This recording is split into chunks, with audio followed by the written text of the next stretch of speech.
Welcome back to Reviews on the Run. We are rocking TGS. Did you guys have a good time? Yes or no? You know what? And the theme of the show, right, as it says behind me, game. It's so energetic. That's pretty much how I feel about it. Is that what it says? That's what it says.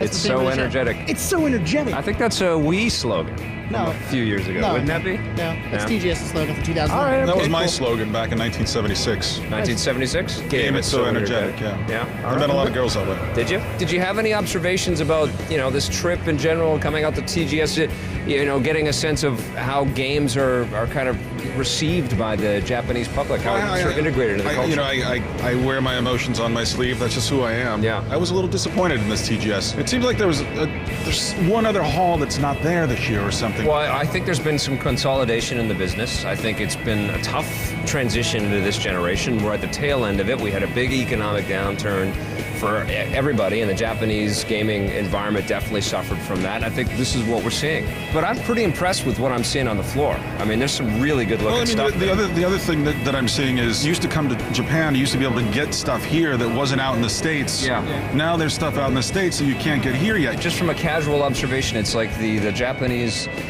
game development scene, they remake a lot of stuff over and over again. I mean, we're up to Final Fantasy 13, and I'm excited to play it at 14, and I can't wait to play it, but, we've played a lot of these kinds of games over and over again, and America and American developers, North American developers, there is this sense of, one-upmanship in reinvention and trying to come up with new brands and new ways to play, new ways to engage. Do you think it's time for the Japanese culture to adapt a more North American style of gaming? Because you see a lot of the first-person shooters making their way onto the scene here, and they're going with the third-person action games. Yeah. It really is interesting when you think about it. I mean, maybe North America, maybe Europe has taken the reins as far as innovation, because, really, it used to be the other way around. I just think that we're in a transition again, and I think the Japanese culture and the Japanese game development scene is in a transitional phase. I mean, when you have Hideo Kojima and the Metal Gear guys, Itagaki-san is definitely a big part of this as well, actively kind of expressing their desire to appeal to more Western gamers and developing their games with that focus in mind. That's a pretty big statement. I can't wait to see what Japanese developers do with Natal, and the motion controlling stuff, and I think we're going to see a lot of really cool and clever ideas. You're right, though. When you look at a company like Capcom, Dead Rising 2 is set in like a Las Vegas kind of place now. Made in Vancouver, and it was created by a company in Osaka. You look at even Resident Evil 5, Resident Evil 4 was just weird, and Resident Evil 5, they really tried to westernize it a little bit more. Lost Planet 2, I mean, if that isn't an appeal to the Halo Gears crowd, I don't know what is, Maybe it's not the incredible revolution that the new E3 turned out to be this year. The Beatles certainly didn't show up to kick off this event, but I had a great time. I give my time a 4 out of 10. Really?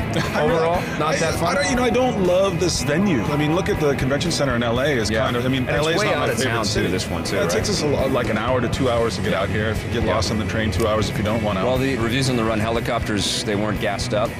So otherwise, would have been good, or our jetpacks weren't working. Right, I mean, the way I end up feeling at the end of these shows is, we've spent a couple days of looking at stuff. I want to go home and play stuff. I want to get back to doing the show. What are the games or game that you saw here that you cannot wait to get your hands on? I want to play Bayonetta in the worst way. Yeah. Every time I see that game, it gets more and more beautiful. Yep. It's a game that's made for me. It makes no sense whatsoever. It's sexy, it's weird, it's violent. I love that.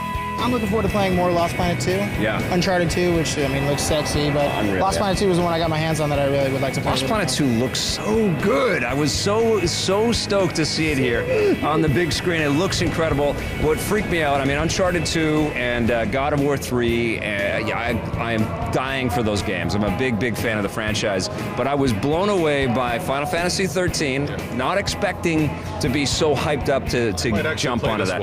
It looks amazing. It really does.